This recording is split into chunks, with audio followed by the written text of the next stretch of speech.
नमस्कार, मैं श्रवण सैनी, सहायक आचार्य एफएम, राजकीय महाविद्यालय बहरोड। आज के इस वीडियो में बीकॉम पार्ट सेकंड के एएफएम के द्वितीय प्रश्न पत्र व्यवसाय वित्त या फाइनेंशियल मैनेजमेंट में आपका स्वागत है। आज हम रेशियो एनालिसिस की बात करेंगे। पिछले वीडियो हम रेशियो एनालिसिस के अंतर्गत तरलता अनुपातों की चर्चा कर चुके हैं और आज हमारी चर्चा का विषय है पूंजी संरचना अनुपात, लिवरेज रेशियो। लिवरेज रेशियो क्या होता है? ये दो चीज़ें बताता है। एक तो ऋण पूंजी और स्वामियों की पूंजी के मध्य अनुपात को, यानी टोटल डेब्ट्स और टोटल इक्विटी के मध्य संबंध को बताता है। और दूसरा, व्यवसाय के लाभों पर ऋण पूंजी पर जो ब्याज देय होता है उसके भार के बारे में बताता है, जिनको कवरेज रेशियो भी कहा जाता है। प्रथम पद्धति है उसके अंतर्गत ज्ञात किए जाने वाले अनुपात की बात करेंगे तो उनमें है डेब्ट इक्विटी रेशियो यानी ऋण समता अनुपात, दूसरा है प्रोप्राइटरी रेशियो यानी स्वामित्व अनुपात, तीसरा है फिक्स असेट्स रेशियो यानी स्थायी संपत्ति अनुपात, और चौथा है सोल्वेंसी रेशियो या शोधन क्षमता अनुपात, और पांचवा है कैपिटल गियरिंग रेशियो या पूंजी धनतेजीकरण अनुपात। और जो द्वितीय पद्धति थी जिसके अंतर्गत ब्याज, ऋण पूंजी पे जो ब्याज है उसको चुकाने की क्षमता देखी जाती है व्यवसाय की, उससे संबंधित अनुपात हैं डेबिट सर्विस रेशियो या ऋण सेवा अनुपात। ऋण सेवा का मतलब होता है ब्याज से, क्योंकि वही ऋण की सेवा ब्याज माना जाता है। और प्रीफरेंस डिविडेंड कवरेज रेशियो यानी प्रीफरेंस कैपिटल पे जो लाभांश देय होता है उसको कितनी बार कवर किया जा सकता है व्यवसाय के लाभों से। और फिर अगला है कैश टू डेब्ट सर्विस रेशियो यानी जो नकदी है वह अपने डेब्ट सर्विस को चुकाने की कितनी क्षमता रखती है, यानी ब्याज चुकाने की कितनी हमारे पास नकदी है। ये सारे अनुपात पूंजी संरचना अनुपात में शामिल हैं। आइए सबसे पहले देखते हैं ऋण पूंजी और स्वामी पूंजी के ऊपर आधारित अनुपातों के बारे में। उनमें सबसे पहला अनुपात है ऋण समता अनुपात, डेबिट इक्विटी रेशियो। डेबिट का मतलब होता है व्यवसाय के द्वारा टोटल जो ऋण हैं लिए जाते हैं, जिसमें long term loan, short term loan और डिवेंचर्स सभी शामिल होते हैं। और दूसरा है इक्विटी, तो इक्विटी में भी टोटल इक्विटी ली जाती है और टोटल इक्विटी में आती है preference share capital, equity share capital और उनके ऊपर रिजर्व एंड सरप्लस भी शामिल कर लिया जाता है, क्योंकि रिजर्व एंड सरप्लस व्यवसाय का लाभ का हिस्सा होता है और लाभों पे शेयर होल्डर्स का ही अधिकार होता है, इसलिए रिजर्व सरप्लस को इक्विटी शेयर टोटल इक्विटी में शामिल कर लिया जाता है। इसके सूत्र देखते हैं। सूत्र है डेबिट इक्विटी रेशियो बराबर टोटल डेब्ट बटे टोटल इक्विटी। इस सूत्र को हम दूसरे प्रकार से ऐसे भी कह सकते हैं, डेबिट इक्विटी रेशियो बराबर एक्सटर्नल इक्विटीज बटे इंटरनल इक्विटीज। एक्सटर्नल इक्विटीज का मतलब टोटल डेब्ट से है, यानी जो ऋण है उससे है। इसको एक्सटर्नल इक्विटीज कहा गया है ऋण को, क्योंकि ये बाह्य व्यक्तियों के द्वारा उपलब्ध कराई गई पूंजी है। क्योंकि जो ऋण पत्रधारी होते हैं या जो लेनदार होते हैं, जो पूंजी उपलब्ध कराते हैं, उधार देते हैं, वो कंपनी के आंतरिक व्यक्ति नहीं होकर बाहरी व्यक्ति होते हैं। और जो टोटल इक्विटी है उसको इंटरनल इक्विटी से प्रदर्शित किया गया है। इंटरनल इक्विटी का मतलब हो गया ऐसे व्यक्तियों के द्वारा उपलब्ध कराई गई पूंजी जो कि व्यवसाय के या कंपनी के आंतरिक व्यक्ति हैं। यहाँ पर इक्विटी शेयर होल्डर और प्रेफरेंस शेयर होल्डर को आंतरिक व्यक्ति माना जाता है, क्योंकि वो मालिकों की श्रेणी में शामिल होते हैं और मालिक कंपनी का आंतरिक व्यक्ति माना जाता है। इस सूत्र को तीसरे प्रकार इस प्रकार दिखाया जाता है डेब्ट इक्विटी रेशियो बराबर आउटसाइडर्स फंड यानी बाहरी व्यक्तियों का फंड या बाहरी व्यक्तियों का कोष बटे शेयर होल्डर्स फंड या प्रोप्राइटर्स फंड या नेटवर्थ। यानी जो आउटसाइड फंड है, जो बाहरी लोगों का फंड है, उसमें आंतरिक लोगों के फंड का भाग दिया जाता है, जिसको प्रोप्राइटर फंड भी कह सकते हैं या शेयर होल्डर्स फंड भी कह सकते हैं, और इसी का तीसरा नाम नेटवर्थ भी है। इस प्रकार share holder fund, proprietor fund और नेटवर्थ एक ही चीज़ हो गई, और इन सब का आउटर साइडर में भाग देने पे डेब्ट इक्विटी रेशियो प्राप्त होता है। अब यहाँ पे हम इस टर्म में आने वाली चीज़ों पर चर्चा करेंगे, जहाँ पर सबसे पहले टोटल डेब्ट या आउटर साइडर फंड, यानी जो टोटल डेब्ट होता है वो बाहरी व्यक्तियों के द्वारा उपलब्ध कराया जाता है, और जिसको आउटर साइडर फंड भी कहते हैं। इसका सूत्र इसको ज्ञात कर सकते हैं हम लॉन्ग टर्म बोरोविंग में शॉर्ट टर्म बोरोविंग को जोड़कर।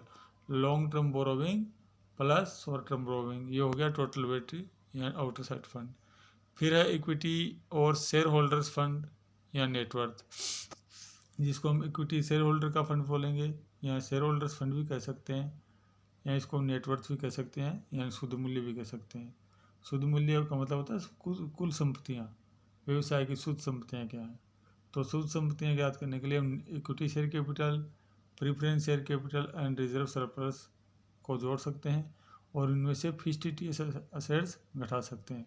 फिक्स्ड टीटीएस असेट्स का मतलब हो गया अमूर्त संपत्तियाँ, जो कि आंखों से दिखाई नहीं देती और जिनका कोई वास्तविक मूल्य नहीं होता है।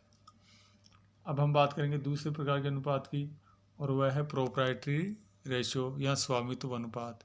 स्वामित्व अनुपात ये बताता है कि व्यवसाय की कितनी जो संपत्तियां हैं उनकी कितने प्रतिशत भाग का व्यवस्था मालिक के द्वारा उपलब्ध कराई गई पूंजी से किया गया है।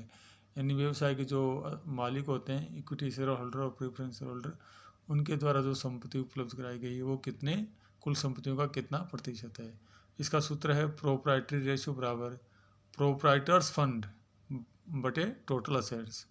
प्रोप्राइटर्स फंड का मतलब है यहाँ पे इक्विटी शेयर, प्रेफरेंस शेयर को जोड़कर उसमें रिजर्व सरप्लस जोड़ देते हैं और फिक्स्ड टीटीएस असेट्स को घटा देते हैं। और टोटल असेट्स का मतलब है fixed assets plus current assets. Total assets में फिक्स असेट्स और करंट असेट्स शामिल हैं, और उसके साथ ही realisable value of intangible assets भी शामिल है। Realisable value of intangible assets का मतलब हो गया यानी वे अमूर्त संपत्तियां जिनका कोई वसूली मूल्य होता है, यानी जिनको ऐसी अमूर्त संपत्तियां जिनको बाजार में बेचने पे हमें क्या नकदी मिल सकती है, उसको उनकी रिलाइजेबल वैल्यू या वसूली मूल्य कहा जाता है। इसके अंतर्गत पेटेंट, एकस्व, ट्रेडमार्क, कॉपीराइट, इस तरह की चीज़ें इंटेंजिबल असेट शामिल होती हैं। तो इनका वसूली मूल्य ही जोड़ा जाता है, नहीं कि इनका पुस्तक मूल्य। तीसरा जो रेशियो है वह है फिक्स असेट्स रेशियो यानी स्थायी संपत्ति अनुपात। स्थायी संपत्ति अनुपात इसका सूत्र है ज्ञात करने का net fix assets after depreciation बटे टोटल लॉन्ग टर्म फंड्स और नेट कैपिटल एम्प्लॉयड। यानी फिक्स असेट्स रेशियो क्या कैसे ज्ञात करें, स्थायी संपत्ति अनुपात। इसमें हम नेट फिक्स असेट्स ज्ञात करेंगे यानी शुद्ध स्थायी संपत्ति। शुद्ध स्थायी संपत्ति कैसी ज्ञात होती है, टोटल असेट्स होती है कोई भी, उस असेट्स में से टोटल फिक्स असेट्स में से उन स्थायी संपत्तियों का मूल्य राशि घटा के नेट फिक्स असेट्स प्राप्त होती है, और उसमें हम भाग देते हैं लॉन्ग टर्म फंड का या नेट कैपिटल एम्प्लॉयड का। ये हमारा फिक्स असेट्स रेशियो ज्ञात होता है। उसके बाद होता है सोल्वेंसी रेशियो या शोधन क्षमता अनुपात। शोधन क्षमता अनुपात ये दीर्घकालीन शोधन क्षमता अनुपात को बताता है कि दीर्घकाल में कोई कंपनी कितनी अपनी दायित्वों को चुकाने की क्षमता रखती है। जैसे हम तरलता अनुपात में बात कर रहे थे, वो भी अल्पकालीन शोधन क्षमता का परिचायक है, कि अल्पकाल में कोई कंपनी कितना अपनी चालू दायित्वों को चुका सकती है। तो उसका चालू दायित्वों का चालू संपत्तियों के साथ अनुपात देखा जाता है तरलता अनुपात में, क्योंकि वो दीर्घकालीन अल्पकालीन शोधन क्षमता को बताता है। बल्कि जो शोधन क्षमता अनुपात है, सॉल्वेंसी रेशियो, है दीर्घकालीन शोधन क्षमता को बताता है, क्योंकि दीर्घकालीन शोधन क्षमता के अंतर्गत व्यवसाय की कुल दायित्वों को चुकाने की क्षमता देखी जाती है, न कि ओनली करंट लायबिलिटीज़ को। इसके अंतर्गत टोटल डेब्ट्स को चुकाने की क्षमता देखी जाती है। टोटल डेब्ट्स का मतलब हो गया लॉन्ग टर्म लोन और शॉर्ट टर्म लोन दोनों तरह का, और उसको चुकाने के लिए हमारे पास कितनी संपत्तियां उपलब्ध हैं, यानी हमारी टोटल असेट्स से उसका भाग दिया जाता है। सॉल्वेंसी रेशियो का सूत्र है सॉल्वेंसी रेशियो बराबर टोटल डेब्ट्स बटे टोटल असेट्स। और सॉल्वेंसी रेशियो को हम दूसरे तरीके से भी ज्ञात कर सकते हैं। इसके लिए 100 में से प्रोप्राइटरी रेशियो को घटाना होता है। प्रोप्राइटरी रेशियो होता है स्वामियों की स्वामित्व अनुपात, यानी व्यवसाय की संपत्तियों में कितने प्रतिशत भाग का प्रबंध स्वामियों की पूंजी के द्वारा किया गया है, ये बताता है। तो प्रोप्राइटरी रेशियो घटा देते हैं 100 में से, तो सॉल्वेंसी रेशियो प्राप्त हो जाता है। फिर अगला है गियरिंग और कैपिटल गियरिंग रेशियो, जिसको पूंजी दंतीकरण अनुपात भी कहा जाता है। पूंजी दंतीकरण अनुपात क्या बताता है? ये बताता है कि फिक्स्ड कॉस्ट बियरिंग कैपिटल होती है उसका वेरिएबल कॉस्ट बियरिंग कैपिटल से अनुपात। फिक्स्ड कॉस्ट बियरिंग कैपिटल का मतलब है ऐसी पूंजी जिसके ऊपर फिक्स कॉस्ट बियर करनी पड़ती है, यानी जिसका स्थायी कीमत जिसका स्थायी रूप से पूंजी के ऊपर कीमत चुकानी होती है, उसको प्राप्त करने की लागत अर्थात यानी स्थायी रूप से ब्याज चुकाया जाता है। तो स्थायी रूप से ब्याज चुकाने वाली या स्थायी रूप से आय जिनको चुकानी होती है, उसमें शामिल होता है लॉन्ग टर्म लोन जिस पे ब्याज चुकाया जाता है, शॉर्ट टर्म लोन जिस पे ब्याज चुकाया जाता है, और साथ में प्रीफरेंस शेयर कैपिटल।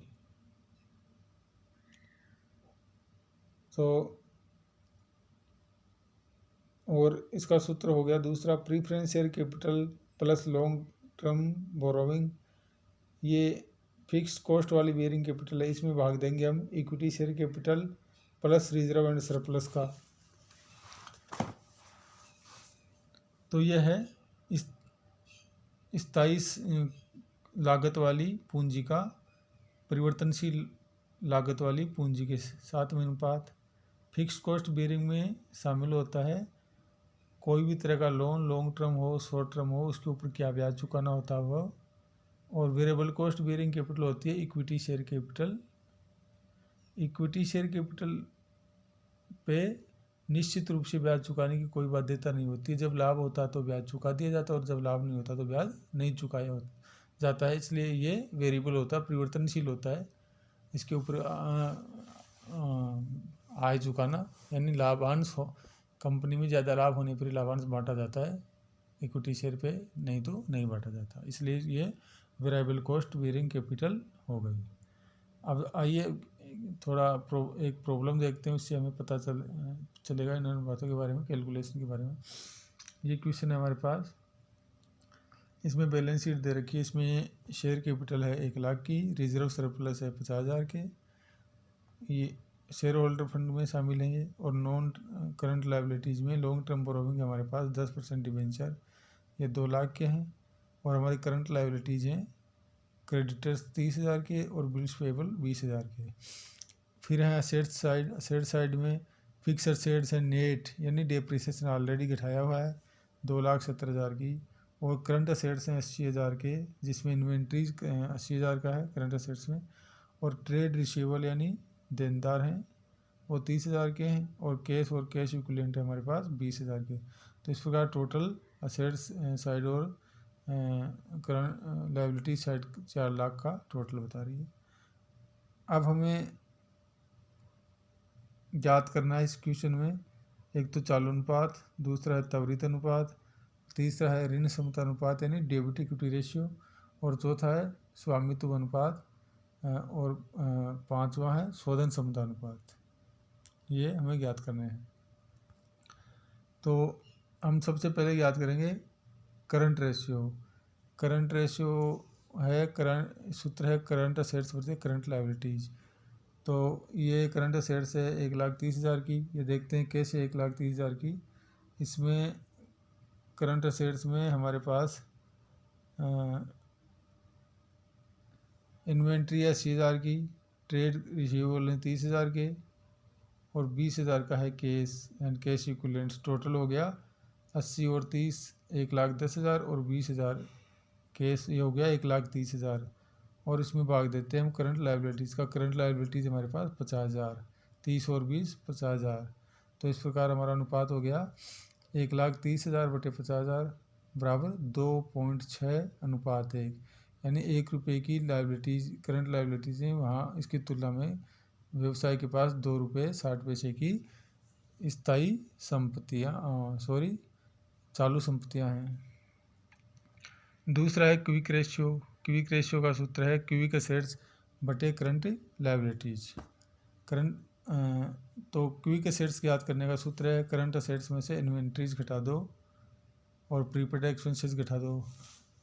प्रॉब्लम में मैं प्रीपेड एक्सपेंसेस नहीं दे रखे हैं, इन्वेंट्री दे रखी है। तो हम करंट असेट्स 1,30,000 में से इन्वेंट्री 80,000 घटा देंगे, 1,30,000 माइनस 80,000, और इसमें भाग दे देंगे करंट लायबिलिटीज़ 50,000 का। तो हमारे पास हो गया 50,000 बटे 50,000, और इसका अनुपात हो गया 1:1। ये इस प्रकार क्विक रेशियो हो गया। अब हम याद करेंगे डेबिट इक्विटी रेशियो, जो कि हमने अभी चर्चा की है डेबिट इक्विटी रेशियो की। इसका सूत्र है टोटल आउटर्स लायबिलिटीज या टोटल आउटर्स फंड बटे share holders fund. Total outer fund में है हमारे पास 2,50,000 रुपये। वो कैसे कैसे याद किए? 10% डिबेंचर्स हैं 2 लाख के, और क्रेडिटर्स हैं 30,000 के, और बिल्स पेएबल हैं 20,000 के। टोटल 2,50,000 हो गया। आउटर्स फंड में ये टोटल डेब्ट लिया जाता है। टोटल डेब्ट का मतलब हो गया चाहे लॉन्ग टर्म लोन हो, चाहे शॉर्ट टर्म लोन हो, चाहे डिबेंचर्स हो, सभी को शामिल कर लिया जाता है। और जो करंट लायबिलिटीज़ हैं वो भी शामिल कर ली जाती हैं, सभी प्रकार की जो दायित्व होते हैं। तो डिबेंचर्स 2 लाख के, क्रेडिटर 30,000 के, और बिल्स पेएबल 20,000 के। तो टोटल हो गया 2,50,000। और शेयर होल्डर्स फंड हमारे पास इक्विटी शेयर कैपिटल है 1 लाख की, रिजर्व सरप्लस हैं 50,000 के। तो टोटल हो गया 1,50,000 रुपये। तो हमारा सूत्र हो गया इसमें टोटल डेब्ट बटे टोटल इक्विटी। तो 2,50,000 में 1,50,000 का भाग देंगे तो यह अनुपात आ गया 1.67:1। यानी 1 रुपया जो शेयर होल्डर का फंड है उसकी तुलना में 1.67 रुपये की टोटल देनदारियाँ हैं। और फिर है हमारे पास प्रोप्राइटरी रेशियो। प्रोप्राइटरी रेशियो ये स्वामित्व अनुपात बताता है।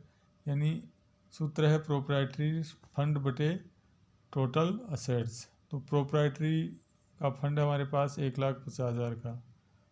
प्रोप्राइटरी फंड में शेयर होल्डर फंड ही माना जाता है इसको। तो इक्विटी शेयर कैपिटल और रिजर्व सरप्लस शामिल है। शेयर कैपिटल 1 लाख की और रिजर्व सरप्लस प्लस 50,000 के। टोटल हो गया 1.5 लाख का। और टोटल असेट्स से इसको अनुपात देखा जाता है। तो टोटल असेट्स हमारे पास 4 लाख। तो 4 लाख में से हमारे पास 1.5 लाख प्रोप्राइटरी स्वामियों की संपत्ति से इकट्ठी गई है। तो अनुपात हो गया 1.5 लाख बटे 4 लाख बराबर 0.375:1। यानी 1 रुपये में से स्थायी संपत्तियों की जो व्यवस्था 3 रुपये 37.5 पैसा की व्यवस्था स्वामियों के द्वारा की गई है संपत्तियों की व्यवस्था। फिर है सोल्वेंसी रेशियो। सोल्वेंसी रेशियो बताता है कि जो टोटल डेब्ट है या टोटल आउटसाइडर्स लायबिलिटीज़ हैं, यानी बाहरी व्यक्तियों की जो दायित्व हैं उनका टोटल असेट्स के साथ क्या संबंध है।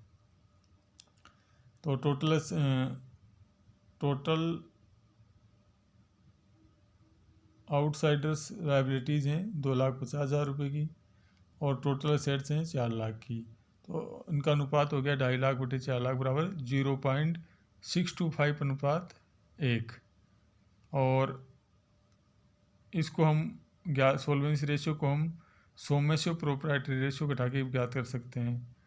तो यहाँ पे 100 नहीं मान के 1 मान के एक में से भी घटा सकते हैं।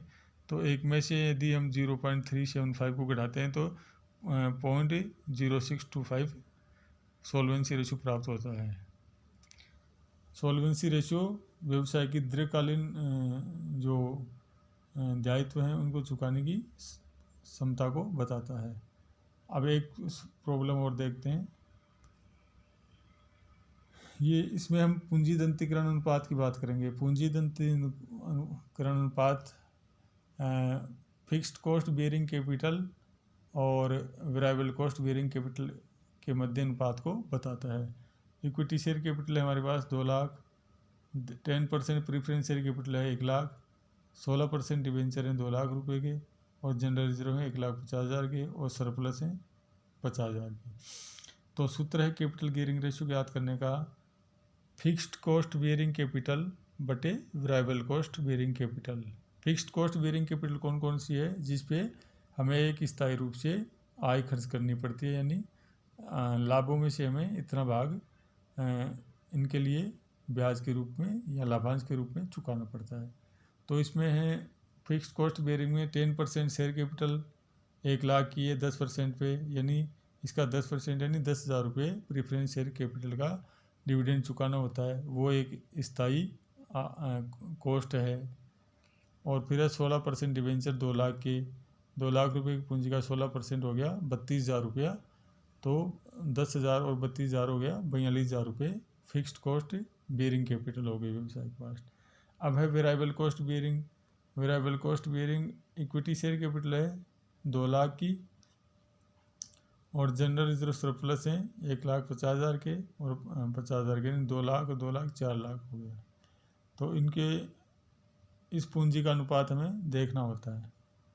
यहाँ पर फिक्स्ड कॉस्ट बेयरिंग वाली कैपिटल है प्रीफरेंस शेयर 1 लाख के, और डिवेंचर 2 लाख के, यानी 3 लाख तो हो गई फिक्स्ड कॉस्ट बेयरिंग, और 4 लाख हो गई वेरिएबल कॉस्ट बेयरिंग। तो अनुपात है हमारा preference share capital plus debenture बटे equity share capital plus general reserve plus surplus account. तो प्रीफरेंस शेयर 1 लाख के, डिवेंचर 2 लाख के बराबर 3 लाख रुपए हो गया। और जो वेरिएबल कॉस्ट बेयरिंग कैपिटल में शामिल है equity share capital 2 lakh, reserve and surplus 1,50,000 और 50,000 यानी 4 लाख रुपए। तो अनुपात हो गया 3 लाख बटे 4 लाख बराबर 0.75 अनुपात 1। ये निम्न दंतीकरण पूंजी अनुपात है। और इसका वैकल्पिक सूत्र भी है, इसको उल्टा कर सकते हैं। कैपिटल गियरिंग को वेरिएबल कॉस्ट बेयरिंग कैपिटल बटे फिक्स्ड कॉस्ट बेयरिंग कैपिटल। तो ये उल्टा अनुपात हो गया 4 लाख बटे 3 लाख बराबर 1.33 अनुपात 1। इसका ये अनुपात 1 से अधिक है, और ये निम्न पूंजी दंतीकरण का प्रतीक है। आज के लिए बस इतना ही। बाकी आगे के वीडियो हम चर्चा करेंगे जो कवरेज रेशियो हैं या डेब्ट मैनेजमेंट रेशियो जिनको कहते हैं। आज के लिए बस इतना ही। Thank you.